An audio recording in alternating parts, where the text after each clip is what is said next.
പെരിയാർ കരകവിഞ്ഞൊഴുകി തടിയമ്പാട 14ഓളം കുടുംബങ്ങൾ ദുരിതത്തിൽ. വെള്ളപ്പൊക്കത്തിൽ വാഹനങ്ങൾ ഭാഗികമായി മുങ്ങി. പ്രളയബാധിത മേഖലകളിൽ ജാഗ്രതയും ദുരിതാശ്വാസ നടപടികളും ശക്തമാക്കി. പ്രശ്നത്തിന് ശാശ്വത പരിഹാരമായി സംരക്ഷണ ഭിത്തി കെട്ടണമെന്നും ആവശ്യം. കനത്ത മഴയെ തുടർന്ന് പെരിയാർ കരകവിഞ്ഞൊഴുകിയതോടെ വാഴത്തോപ്പ് പഞ്ചായത്തിലെ തടിയമ്പാട് മേഖലയിൽ 20ഓളം കുടുംബങ്ങൾ ദുരിതത്തിലായി. 2018 പ്രളയത്തിന് ശേഷം തടിയമ്പാട് പാലം പുനർനിർമ്മിച്ചതു മുതൽ മുസ്ലിം പള്ളിക്ക് സമീപമുള്ള പ്രദേശങ്ങളിലെ കുടുംബങ്ങൾക്ക് എല്ലാ മഴക്കാലവും ആശങ്കയുടെയും ദുരിതത്തിൻ്റെയും കാലമായിരിക്കുകയാണ്.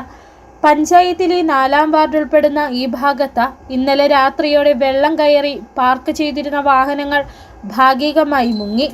പുലർച്ചെ 5 മണിയോടെയാണ് വെള്ളം കയറിയ വിവരം വീട്ടുകാർ അറിയുന്നത്. തുടർന്ന് വാഹനങ്ങൾ വടത്തിൽ കെട്ടി മറ്റ് വാഹനങ്ങളുടെ സഹായത്തോടെ വലിച്ചു കയറ്റിയാണ് സുരക്ഷിത സ്ഥലങ്ങളിലേക്ക് മാറ്റിയത്. എല്ലാ മഴക്കാലത്തും ഭീതിയോടെയാണ് ഇവിടെ കഴിയുന്നതെന്ന് പ്രദേശവാസികൾ പറയുന്നു. പ്രശ്നത്തിന് പരിഹാരമായി ഈ മേഖലയിലെ സംരക്ഷണ ഭിത്തി നിർമ്മിച്ചു നൽകണമെന്നാണ് നാട്ടുകാർ ആവശ്യപ്പെടുന്നത്. 2018 വെള്ളം വന്നു കഴിഞ്ഞപ്പോൾ ചാലി മാറി ഒഴുകിയാണ് ഈ പുഴ ഈ സൈഡിലേക്ക് ഇങ്ങനെ ഒഴുകി നമുക്ക് ഒരു മഴയത്ത് ഇങ്ങനെ വെള്ളം കയറുന്നത്. അപ്പോൾ ഞങ്ങൾക്കൊരു സംരക്ഷണ ഭിത്തി ഞങ്ങൾക്ക് ഇവിടെ തൊട്ട് ഈ പാലത്തിൻ്റെ ആ സൈഡ് തൊട്ട് ഇങ്ങനെ താഴെ ഇവിടെ ഒരു 13-14 വീടുകളോളം ആളുകൾ താമസിക്കുന്നതാണ്.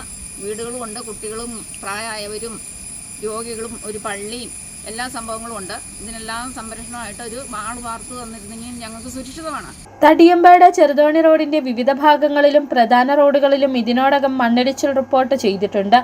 പ്രളയ സാധ്യതയുള്ള മേഖലകളിൽ ആവശ്യമായവർക്ക് ദുരിതാശ്വാസ ക്യാമ്പുകൾ തുറക്കുന്നതിനുള്ള ഒരുക്കങ്ങൾ പൂർത്തിയാക്കിയതായി വാർഡ് മെമ്പർ റിൻസി സിബി അറിയിച്ചു. വാഴത്തോപ്പ് ഗ്രാമപഞ്ചായത്തിനെ സംബന്ധിച്ച് കഴിഞ്ഞ രാത്രിയിലുണ്ടായ ഭീകരമായ മഴയിൽ പഞ്ചായത്തിൻ്റെ 15 വാർഡുകളിലും വ്യാപകമായ രീതിയിൽ മണ്ണിടിച്ചിലും അതുപോലെ തന്നെ ചെറിയ ചെറിയ ഉരുൾപൊട്ടലുകളും വീടിന് ഭീഷണിയും പല വീടുകളും ഇടിഞ്ഞ് ഭിത്തിയൊക്കെ ഇടിഞ്ഞ് വാസയോഗ്യമല്ലാതെയും ഒക്കെ ആയിത്തീർന്നിട്ടുണ്ട്. എമർജൻസി മാനേജ്മെൻറ്റ് ടീം വളരെ ഉണർന്ന് പ്രവർത്തിക്കുന്നുണ്ട്.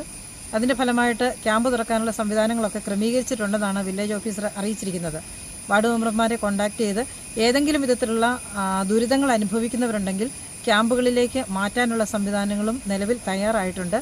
എല്ലാ വാർഡ് മെമ്പർമാരും അതുപോലെ തന്നെ എമർജൻസി ടീമുകളും വളരെ സജ്ജമായിട്ട് തന്നെ പ്രവർത്തിക്കുന്നുണ്ട്. ഇനിയും ഈ ഒരു മഴ തുടരുകയാണെങ്കിൽ വാഴത്തോപ്പ് ഗ്രാമപഞ്ചായത്തിൻ്റെ പല ഭാഗങ്ങളിലും ദുരിതത്തിലാഴ്ത്തിക്കൊണ്ട് ഒത്തിരിയേറെ അപകടങ്ങൾ ഉണ്ടാകാനുള്ള സാധ്യതയുണ്ട്. അത് മുൻകൂട്ടി കണ്ടുള്ള പ്രവർത്തനങ്ങൾ നടക്കുന്നുണ്ട്. ദുരിതബാധിത മേഖലകളിൽ രാത്രികാലത്ത് വെളിച്ചം ഉറപ്പാക്കുന്നതിനായി പഞ്ചായത്തിൽ തെരുവ് വിളക്കുകളുടെ അറ്റകുറ്റപ്പണികൾ ആരംഭിച്ചിട്ടുണ്ട്.